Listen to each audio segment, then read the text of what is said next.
Hey friends, welcome back to the homestead. I just went out and harvested a whole bunch of rhubarb. It is officially harvest season here on Acre Homestead.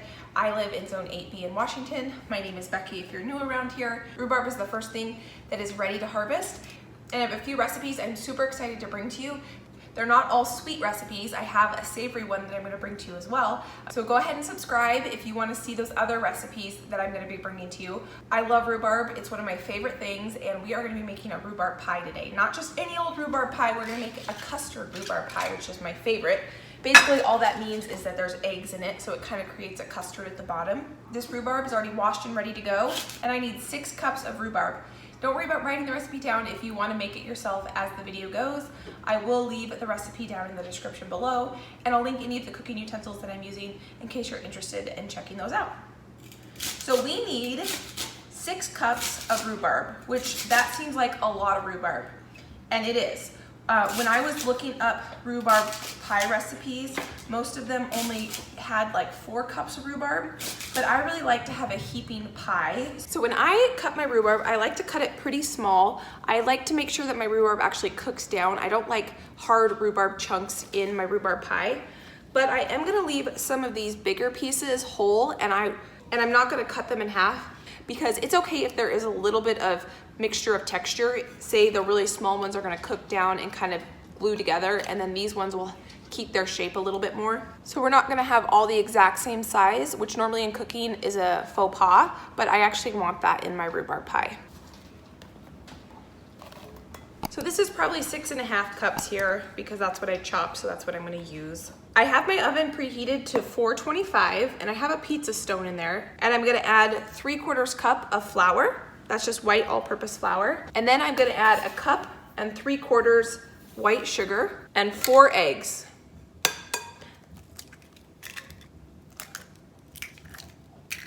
And about a teaspoon of salt. And we'll just stir together, and that's your filling. I like to make sure it's really well combined and sitting for a minute while I roll out the pastry. So we're gonna set the filling aside while we prepare the pastry. So I have 2 pastry crusts in my refrigerator. These were pastries that I made, or pie crust, that I made about 6 weeks ago. And if you wanna see how I made this and the recipe for this pie crust, it's beautiful pie crust, I'll leave the link above. I did a whole video on how to bulk make pie crust so that whenever you wanna make pie or quiche or whatever it might be, you have pastry in your freezer ready to go for you. So last night I took this pastry out of the freezer and put it in the refrigerator because I knew I was gonna use it. This is nice and cold and perfect to roll out to make a pie with. I pulled 2 out because we're gonna do a bottom and top crust. And the reason this makes it so simple is I have the saran wrap here that I wrapped it in. I'm gonna roll this pie crust on the saran wrap, and so the cleanup is really easy. I wanna show you how beautiful this pie crust is. You can see all those nice buttery chunks. That's what you want when you're making pie crust or pastry. You actually wanna be able to see the butter chunks in the pastry. And this is a 50% white flour, 50% whole wheat flour crust. So I just take a little bit of flour and I put it on the saran wrap. And then I put a little bit of flour on top. And then I proceed to roll it out. I might give it a little bit of a flip.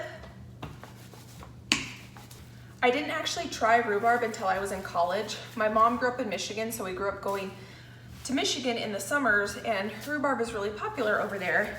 Growing up, I would never eat anything rhubarb. I thought it was disgusting. I thought it looked gross. The first time I actually tried it, I was in college. My grandma used to have a house in Montana, the one that's from Michigan, and my aunt and uncle from Michigan were at that house in Montana. And for some reason, I decided to give it a try that time, and I absolutely fell in love with it. And now it's the only fruit pie I actually enjoy eating. So I have a 9-inch pie pan here, and I'm just gonna put this on top to see if it fits. You actually want your pastry about 1 inch wider than your pie plate because you want that excess when you fold over the top crust. And the way I move my pastry is I just gently pick it up and plop it into the pan. If you have pretty good hydration on your pastry, it shouldn't be too crumbly, but if it breaks, that's okay. You can just patch it. Like right here, it's cracking just a little bit, so I'm gonna pinch that together. I'm gonna throw this in the refrigerator so the pastry will stay nice and cold while I roll out our other one. When you're making pies, if you want to ensure that you have a nice browned bottom on the pie and not a soggy bottom, it's helpful if you use a glass pie pan, because then you can actually see the bottom of the pie crust and you know that it's browned and done on the bottom. So I got my pie back out and I'm gonna go ahead and fill it with the rhubarb filling.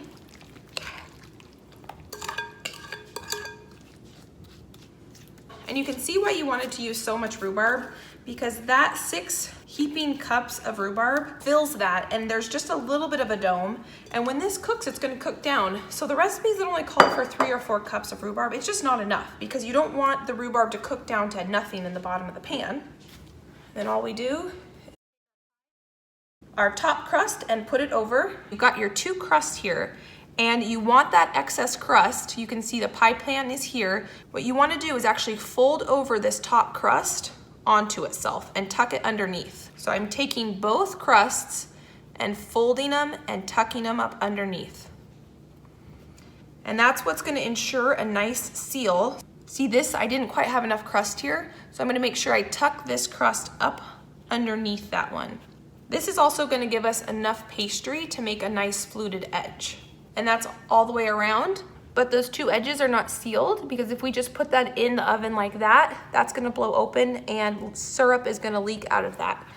So what we wanna do is now do a fluted edge. It makes the pie really pretty, but it also seals the 2 crusts together.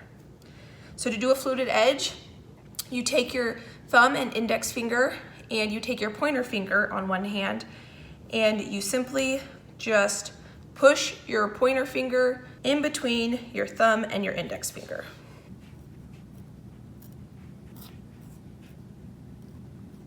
I like to make the crust a little extra special, so I'm gonna put an egg wash on and a little bit of sugar. I do wanna mention that I do keep my saran wrap that I store my pastry in, and I just take these and put them back in the freezer with the other pie crust, and I reuse my saran wrap. Now, one tip I like to do anytime I cook a pie, I'll always line a cookie sheet with some tinfoil or parchment paper. If you've ever had a pie boil over in your oven, it makes a huge mess. I like to go ahead and make my life easier when it comes to cleanup. So I just take 2 pieces of foil and I crimp them and I fold them on top of each other. That way, if it does boil over, there's a nice seal and it's not gonna seep up underneath and bake onto my cookie sheet, which then I would have to clean up a cookie sheet.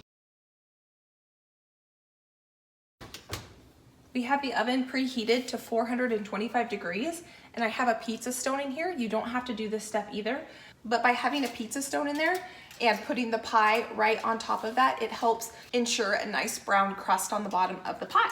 So we're gonna let this bake in the oven for 15 minutes at 425, and then I'm gonna turn the oven down to 350. And then it's probably gonna bake for another hour or so. There is a lot of rhubarb in there, so it's gonna take a while. I'll let you know how to know when a pie is done.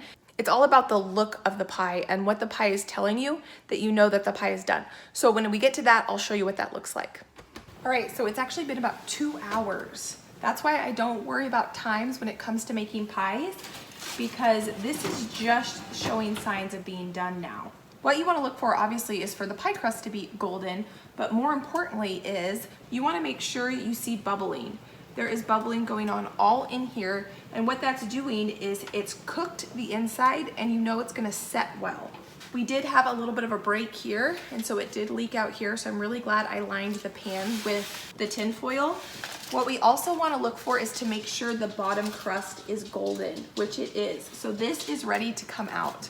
Well, friends, here you go. Here is the world's best rhubarb custard pie. I would love nothing better than to cut into it right now, but this needs to cool completely. Ideally, you should let your pies cool overnight before you cut into them so you get a nice set. Hey friends, so it's the next day and it's actually in the evening, it's 7:40, and we are gonna taste the rhubarb pie.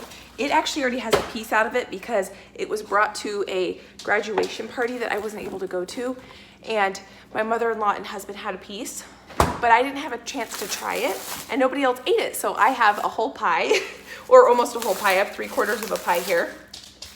And I want to show you how it's set up super beautifully. I actually filmed a whole outro where we didn't try the pie, but I figured that's leaving you hanging. You have to know if the pie's set up, and look how beautiful it's set up. So I did just have to go run because the vanilla ice cream for the pie was at my mother-in-law's house where this pie went to today, and some people had tried it. And so I just ran to, I didn't wear my robe, but I did just run to the grocery store to get some vanilla ice cream because I didn't have any. And you have to have vanilla ice cream with rhubarb pie. It's perfect. So this part down here is kind of the custard part of the pie.